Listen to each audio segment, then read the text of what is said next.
Hello friends. आज मैं जिस कॉमिक बुक सुपर हीरो की बात करने जा रहा हूँ उसको भारतीय होते हुए भी without a doubt the American icon captain America से कंपेयर किया ही जाता है। ये कैरेक्टर 1996 से राज कॉमिक्स यूनिवर्स में आया और ये कहना गलत नहीं होगा कि ये हमारा पहला देशभक्त सुपर हीरो है। जी हाँ, मैं बात कर रहा हूँ तिरंगा की। तिरंगा को लेकर भारतीय पाठकों का एक मिला जुला रिएक्शन सामने आता है।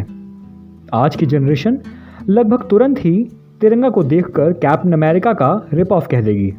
वहीं वो रीडर्स जिन्होंने तिरंगा को 2000s में पढ़ा शायद उसको उतना पसंद ना करें।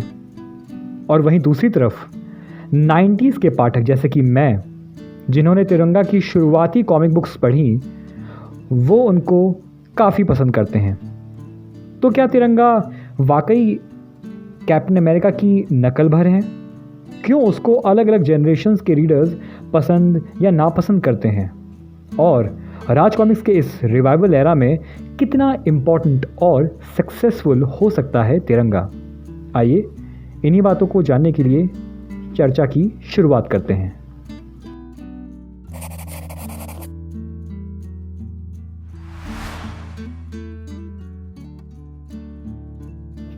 नाइनटीन 1996 में तिरंगा की पहली कॉमिक बुक प्रकाशित हुई दंगा, जो प्राइमरीली हिंदू मुस्लिम दंगों पर आधारित थी। तिरंगा का कैरेक्टर इन्हीं दंगों से अस्तित्व में आया।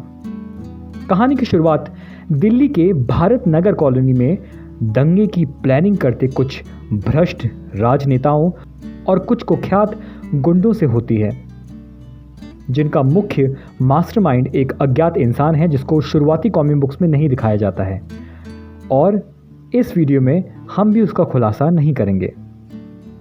दंगों को सांप्रदायिक आग देने के लिए भारत नगर कॉलोनी के मंदिर और मस्जिद दोनों को बम ब्लास्ट में उड़ाकर इल्ज़ाम हिंदू मुस्लिम पर लगा दिया जाता है। सारा भारत नगर नफरत और बदले की आग से झुलस जाता है। इन दंगों में सैकड़ों निर्दोष लोगों की हत्या कर दी जाती है।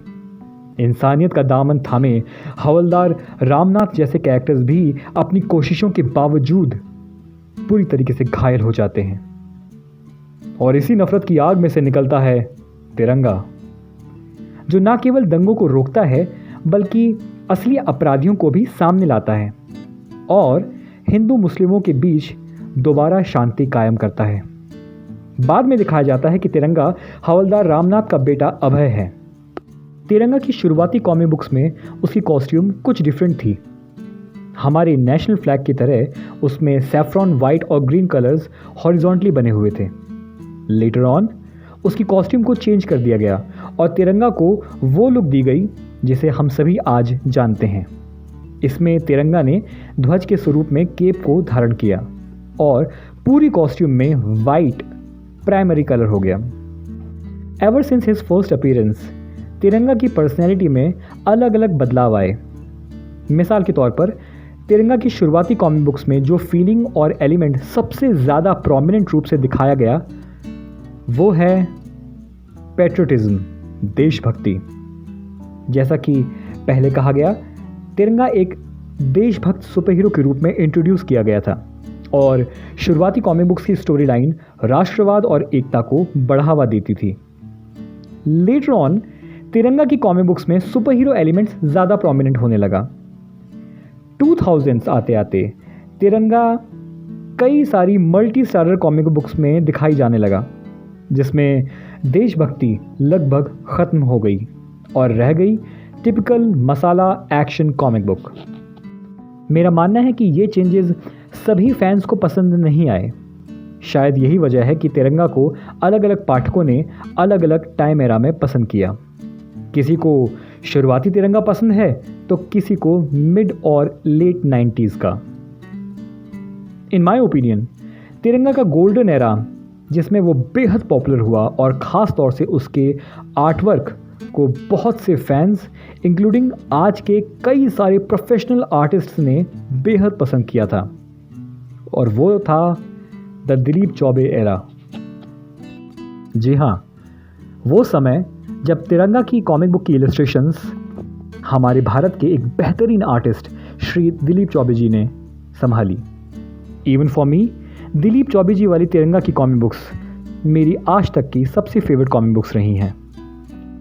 तो अंत में ये सवाल उठता है कि तिरंगा की लुक, उसकी कॉस्ट्यूम, उसकी स्टोरी लाइन में बसी उसकी देशभक्ति और स्पेशली उसका मेन वेपन, उसका अपना शील्ड, क्या ये सभी मिलकर इस बात को सिद्ध करते हैं कि तिरंगा is a rip off captain America?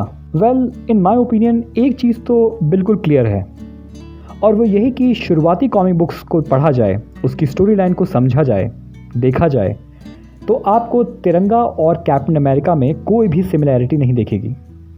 उसकी स्टोरी लाइन, उसका कैरेक्टर डिस्क्रिप्शन, उसके जीवन की आने वाली कठिनाइयाँ, चैलेंजेस, सब कुछ अलग है, भारतीय है।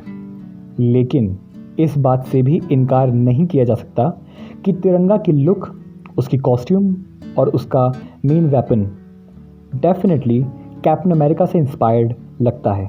आई थिंक ये कहना ठीक होगा कि 90s के कई सारे इंडियन सुपर हीरोज़ हॉलीवुड और वेस्टर्न कॉमिक बुक्स से काफ़ी ज़्यादा इंस्पायर्ड होते थे। मेरा अपना पर्सनल मानना है कि इसमें कुछ गलत नहीं है।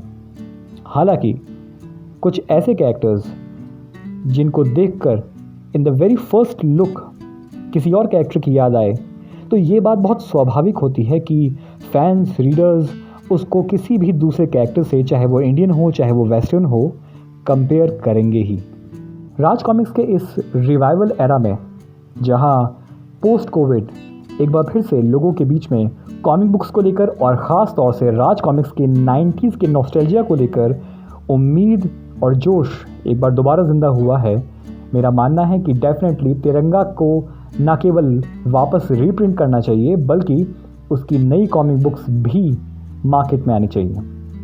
मैं यहाँ तक डिमांड करूँगा और उम्मीद करूँगा कि कोई ना कोई क्रिएटिव माइंड ये ज़रूर कंसिडर करेगा कि तिरंगा के लिए दिलीप चौबे जी को ही वापस लाया जाए। और अगर दिलीप चौबे सर तिरंगा की इलस्ट्रेशंस को दोबारा करते हैं, there is nothing going to be better than this. So this was the video, guys. Thank you so very much for watching this video. Like it, subscribe to the channel, share the video with others. Thank you so very much. Goodbye and God bless you.